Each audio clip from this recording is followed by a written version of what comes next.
और आज हम बात करेंगे कि पूरे हिंदुस्तान के हर कोने से अगर आपको आज खबर मिल रही होगी तो प्रिंट मीडिया के माध्यम से सिर्फ एक खबर मिल रही होगी, वो है बेरोजगारी की। और उस पर जो युवा हैं कहीं ना कहीं आपको प्रोटेस्ट करते हुए नजर आ रहे होंगे, सरकार के खिलाफ आंदोलन और विरोध करते हुए नजर आ रहे होंगे। बेरोजगारी नहीं चलेगी, नहीं चलेगी, नहीं चलेगी, जुमलेबाजी नहीं चलेगी, नहीं चलेगी, नहीं चलेगी, जुमलेबाजी नहीं चलेगी, नहीं चलेगी, नहीं चलेगी, जुमलेबाजी बंद करो, बंद करो, बंद करो। दो करोड़ नौजवानों को रोजगार देने की बात करनी थी, आज हम अपनी मार्कशीट चला रहे हैं।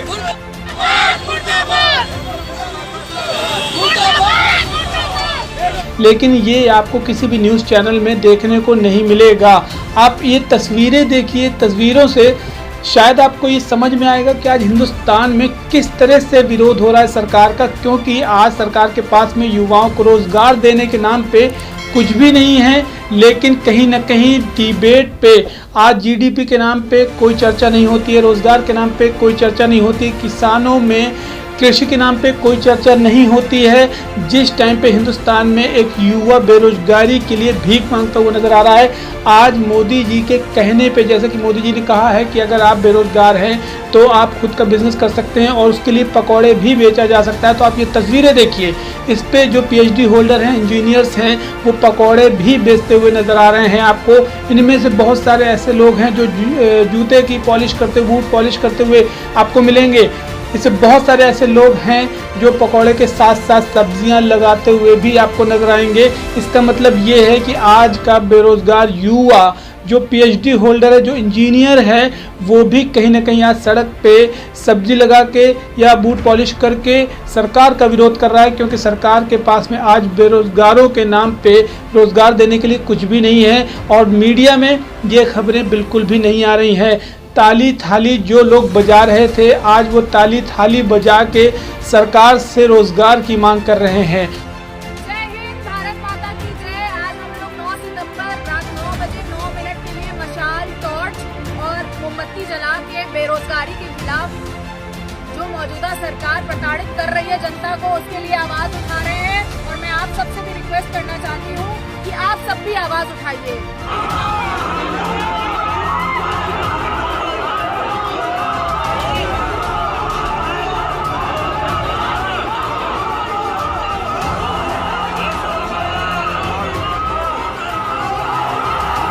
और जैसे कि आपको पता है कि हर साल 17 सितंबर को मोदी जी का बर्थडे सेलिब्रेशन होता था, लेकिन इस बार मोदी जी के बर्थडे सेलिब्रेशन को नेशनल अनएम्प्लॉयमेंट डे घोषित कर दिया गया है उन बेरोजगारों के द्वारा जो आज सड़क पर आ चुके हैं। सीएमआई की रिपोर्ट का डेटा उठा के अगर आप बात करें तो 12 करोड़ से ज़्यादा लोगों की नौकरी चली गई है। और इस टाइम पे आपने शायद अभी रिपोर्ट देखी होगी, मिनिस्ट्री ऑफ फाइनेंस की तरफ से एक रिपोर्ट आई थी, एक मेमोरेंडम दिया गया था जिसमें ये बताया गया था कि आने वाले वक्त में किसी भी तरीके की सरकारी नौकरियों पर पाबंदी लगाई जाएगी। जुलाई तक जो आवेदन कर दिए गए थे उस पर भी पाबंदी लगा दी जाएगी। ये न्यूज़ 24 की आप रिपोर्ट देखिए। एक और बड़ी खबर आ रही है सरकार की तरफ से। कल देर शाम वित्त मंत्रालय की तरफ से एक मेमोरेंडम इशू किया गया और उसमें क्या कहा गया, पहले मैं अंग्रेजी में शब्दशः इसे पढ़ देता हूं। There'll be a ban on creation of new posts except with the approval of the Department of Expenditure in the ministries, departments, attached offices, subordinate offices, statutory bodies and autonomous bodies। यानी कि सरकारी नौकरियों पर नए पद बनाने पर सरकार ने रोक लगा दी है। अब सरकार नए रोजगार, नई नौकरियां नहीं देगी। और यह सरकारी महकमे ही नहीं, बैंकों, सार्वजनिक क्षेत्र की दूसरी कंपनियों पर भी लागू होगा। यानी कि सरकार ने हाथ खड़े कर दिए हैं, वो रोजगार नहीं दे सकती है। और 1 जुलाई तक जो आवेदन थे या आपने कोई आवेदन भरा सरकारी नौकरी के लिए, वो आवेदन भी अब वापस लिए जाएंगे। सरकार ने साफ कह दिया है कि हमारी माली हालत बहुत खस्ता है, अभी पैसे नहीं है तो नई जॉब्स क्रिएट नहीं की जाएंगी, नए पद नहीं बनाए जाएंगे, सरकार ये कह रही है। और जैसे ही ये सोशल मीडिया पे और न्यूज़ चैनल्स पे आना चालू हुई रिपोर्ट, तो सरकार ने क्लैरिफिकेशन दिया था कि हमने किसी भी तरीके की पाबंदी नहीं लगाई है, लेकिन कुछ कॉस्ट कटिंग की वजह से हमने ये रिपोर्ट निकाली थी। लेकिन जो बेरोजगार युवा है वो पाबंदी लगाएं या ना लगाएं, लेकिन जो सड़क पे हैं आज, कहीं ना कहीं वो साबित करते हैं आज कि बेरोजगारी आज महामारी का रूप लेती हुई नजर आ रही है। आज कोविड को या कोरोना को कोई याद नहीं कर रहा, ना ही इतना ज़्यादा सीरियस ले रहा है, जबकि कोविड को महामारी साबित करने के लिए सरकार ने बहुत सारी चीज़ों को सामने ला के रखा, लेकिन फिर उसके बाद आज बेरोजगारी की समस्या ऐसी आन पड़ी है कि ये कोविड एक साइड में हो गया है, लेकिन बेरोजगारी सबसे पहले नजर आ रही है। और इस तरह से कुछ लोगों ने वीडियो बनाकर भी सरकार का विरोध किया। आप ये वीडियो देखिए। देश का प्रधानमंत्री, प्रदेश का मुख्यमंत्री पूरी तरीके से जुमलेबाज साबित हुआ है। नौजवानों को बेरोजगार कर दिया है। हर भर्तियों में पूरी तरीके से रोजगार नहीं मिल पा रहा है। वर्तमान के देश का नौजवान बेरोजगार है। ये सरकार नौजवान विरोधी सरकार है। हम लोग इसके विरोध में आज जूता पालिश किया, बेरोजगारी दिवस मनाकर हम लोगों ने अपना विरोध दर्ज कराया। इस वीडियो के बाद में आपको समझ आ रहा होगा कि बहुत सारे लोग ऐसे हैं कि जो सरकार का विरोध कर रहे हैं इस बात को लेके कि सरकार रोजगार पर किसी भी तरीके की चर्चा नहीं कर रही है, और ना ही मीडिया न्यूज़ चैनल्स पे चर्चाएं हो रही हैं। आज का बेरोजगार लगातार सुसाइड किए जा रहा है। 10 साल का अगर डेटा उठा के देखें तो इस बार सुसाइड, रोजगार की वजह से सुसाइड के सबसे ज़्यादा केसेस आए हैं।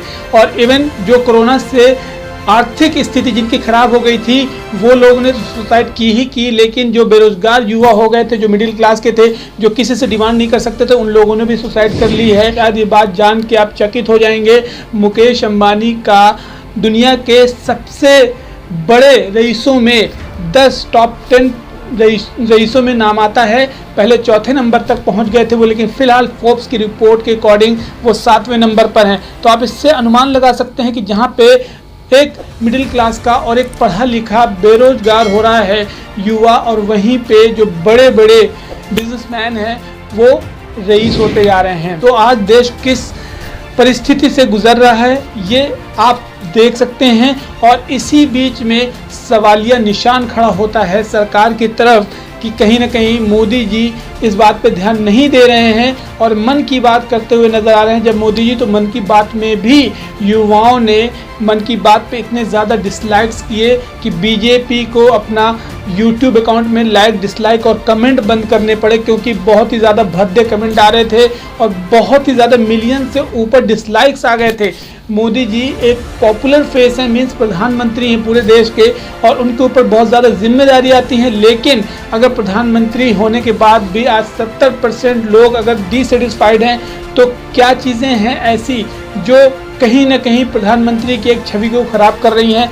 आज प्रधानमंत्री जी से लोग सवाल कर रहे हैं कि आखिरकार उनको रोज़गार के नाम पे चर्चा करनी चाहिए, क्योंकि जो प्रधानमंत्री जी का एक सपना है $5 ट्रिलियन की इकोनॉमी, $5 ट्रिलियन की इकोनॉमी कैसे होगी अगर ये जीडीपी 23.9% माइनस में जा रही है।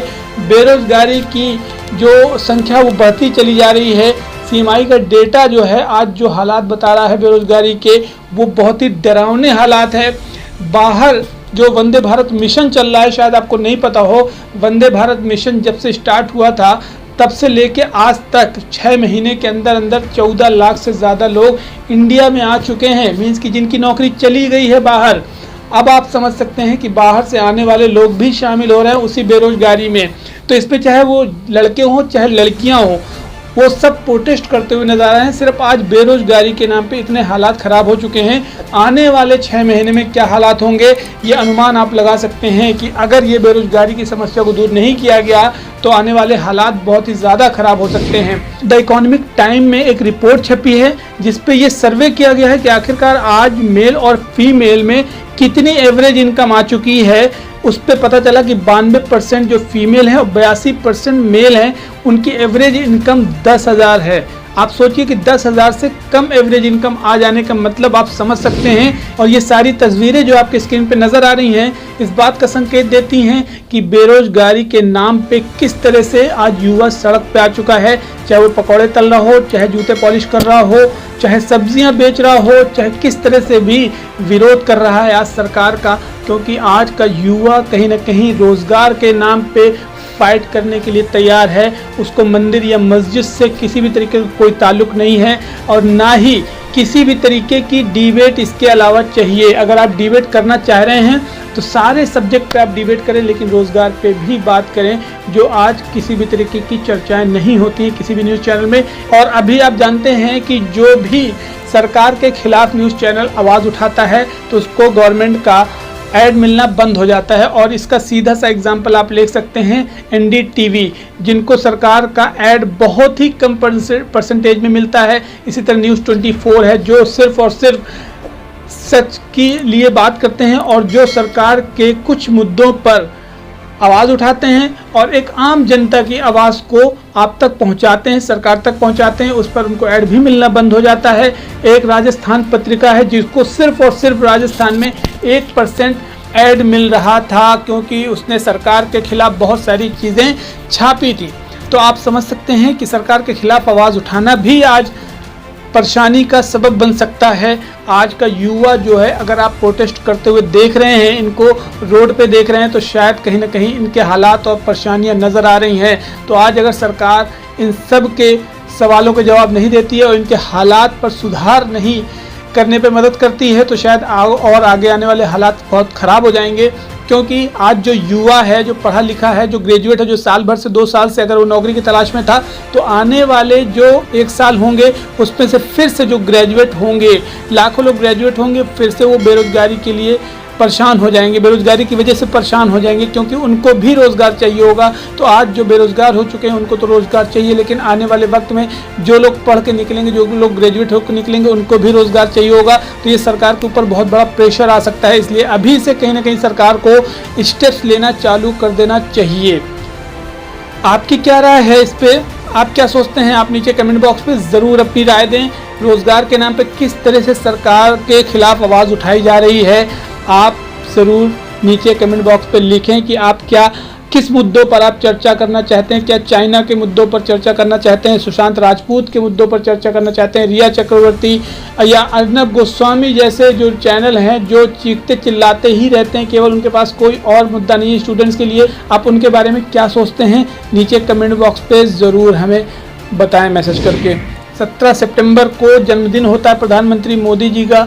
हमारी तरफ से भी शुभकामनाएं बहुत बहुत, लेकिन युवाओं की तरफ से, जो बेरोजगारों की तरफ से भी हम रिक्वेस्ट करेंगे कि अगर इस मुद्दे पर भी चर्चा की जाए, इस पर कोई सॉल्यूशन लिया जाए, तो इनके फेवर में बहुत ही बेहतर होगा। आने वाला वक्त भी बहुत अच्छा हो सकता है। आपकी राय ज़रूर दें हमें। चलिए मिलते हैं आपको अगली वीडियो में, तब तक के लिए ध्यान रखें अपना। टेक केयर, जय हिंद।